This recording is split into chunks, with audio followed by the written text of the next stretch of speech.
We have a classic NFC East Division showdown coming up between the Dallas Cowboys and the Philadelphia Eagles.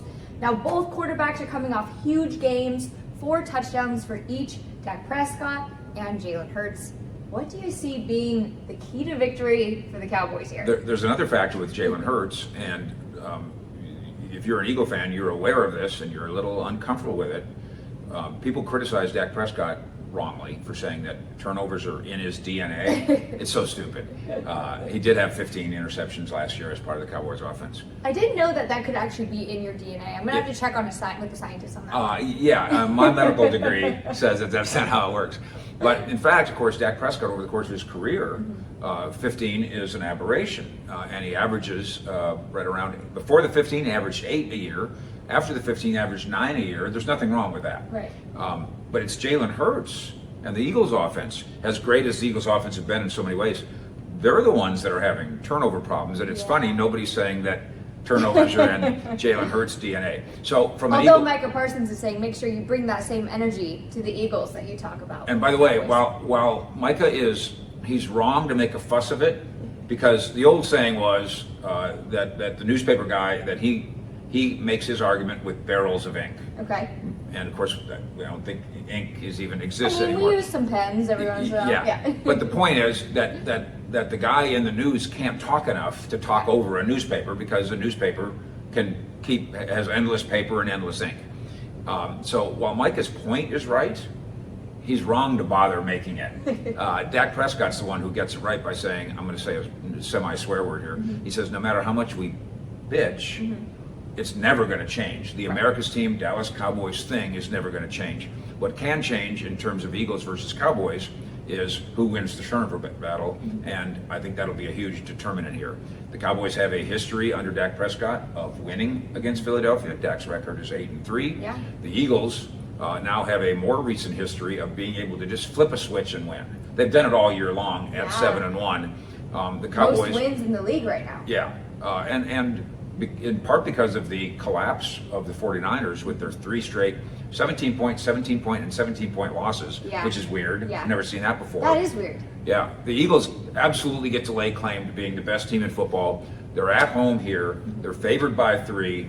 But speaking in this building, and I know you've spoken, Bree, to players as well, because in part of the track record that this team has against Philadelphia, the Cowboys are the least intimidated by the Eagles team in the NFL. Okay. That's something. Yeah. We'll have to see how the environment is up there in Philly. I'm sure it'll be pretty rowdy. You know, Mike McCarthy, who obviously has made some trips there, not only as a Cowboy coach, but before that as the Eagles coach, and is a native of Pennsylvania.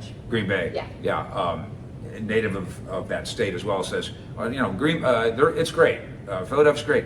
Friendly people. And of course, the truth about the friendly people, and people think I'm exaggerating. Have you ever been to Philadelphia? I've been, but not for a game. Okay. I need to go to a game. First of all, I love the city. It's a fantastic city, historic, and the people really are fun and stuff. But I am not joking when I say that when the team buses go in, because I'm on the team buses, it doesn't matter if it's 10 o'clock in the morning or 6 o'clock at night, there are dads with beer bottles and eggs, and their sons, and their daughters, their wives, their sisters, and their moms. Wow. It's a family affair. It's a family affair. In Philly. I'm not saying there's thousands of them, but there's plenty of them where the Cowboy buses get battered by bottles and eggs. It's true. And then when the Cowboys leave, win or lose, more battering bottles. My joke is, and if you're in Philadelphia, you'll please accept my joke, that the Eagles fans aren't even smart enough to drink the beer out of the bottles before they're throwing full beer bottles. You're like, drink it first. I'm just kidding.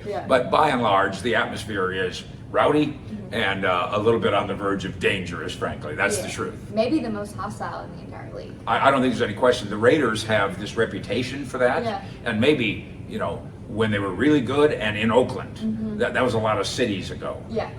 In terms of being AFC intimidating, AFL intimidating, I think everybody that is an AFC city recognizes what the Raiders once were. But if you're in an NFC city and you play at Philadelphia, recognize that. Let's talk about Dallas Cowboys kicker Brandon Aubrey. He's 1 field goal away from making NFL history Do you think that he was the best acquisition for the Cowboys this offseason? We didn't make much of it at the time. No, because there was Cooks and Gilmore and everybody else. And even though obviously the kicker's going to have more impact than Trey Lance, the Trey Lance trade for a third-string quarterback gains more headlines than. And wait a minute now, we're getting a USFL soccer player from McKinney. Yeah. It's worked out brilliantly, and I will go back. Stone cold. Yeah, absolutely, and he's not a bragging kind of guy. Most of the kickers have this that come through here have a very similar personality, and maybe that's it's very low key. I'll talk to the media if I have to, kind of guy. I spoke with him after the win against the Rams in the locker room. Yeah. And he says, somebody said, hey, do you have a bunch of texts that now that you tied the NFL record, your family texts you? He goes, oh no, my family has a group chat about me, but I'm not in it. Yes. And I said, does that group chat have a name? That's kind of funny. He goes, well, actually, I don't know, because he's not in it. That is I funny. was like, that's a good point. That is funny. He doesn't really talk much. Dak Prescott has said that a lot. Yeah. He says, I've never really heard him talk that much. Right. Dak also says he's one of my best friends. Yeah. No, I don't. Maybe Dak is just saying that to be supportive of his kicker. That surprises me. Doesn't surprise you? Just because they don't practice in the same area. Right. Maybe Dak lives right there, Yeah. and Brandon's from right there, Yeah, so that's maybe he also, though, while he's not a bragging guy, he was asked about his confidence level. I think you were there for that too. Mm-hmm. And on a scale of 1 to 10, he says 10. And the Cowboys feel the same way about Brandon Aubrey. This will be a little bit different environment. Yeah. Although San Francisco had some of these same overtones, if you will, but yeah, ever since that very first game, when he did miss an extra point, and the Joneses in the suites are going, oh no, and then everything has worked out in that game and since, and now the Cowboys front office, coaching staff, and the locker room also saying, oh yes, and some of it is also about kicking, because it's great to kick a 58-yard field goal. Yeah. It's very cool. It gives you an incredible momentum and turn of the field. Right. But it's not greater than missing a 38-yard field goal. Right. The missing of the 38-yard field goals can suck the life out of your sideline. And that was one of the issues, obviously, that they dealt with previously. So far, so good on this guy, who, by the way, is a pupil of Chris Bonio, a former Cowboy kicker who coached him in the USFL, who told me about his mindset and about his calm, cool demeanor. And if Chris Bonio says, this guy's got the head for it, and we can see he's got the leg for it, that's probably good enough for me. Yeah, for sure. We saw a very spooky trade deadline pass. Now, who do you feel like won this trade deadline? When I say this, there's Cowboy fans who are saying, oh, Fish, you're such a homer. You're not listening, so I'm going to try this again. Just because you made a trade doesn't mean you did good. Just because you didn't make a trade doesn't mean you suck. Right. All the trades, if they're just trading for the sake of trading, if it's just the do something club, well, that can be spinning your wheels. It can also be overpaying. Not every trade works, but indisputably, as the Cowboys took an approach of, hey, we like our team. Jerry's saying we're not going to make phone calls. That didn't turn out to be true, but it still created a vibe. And the next thing you know, and we did the math on this, of the 4 teams in the NFC West, all 4 of them made October deadline deals.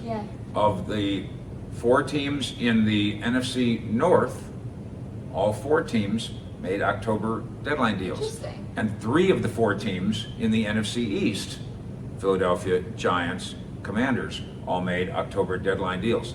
The one that didn't is Dallas. Right. And I do understand the critical fan who's saying, at the very least, saying that creates the impression that they didn't make the effort.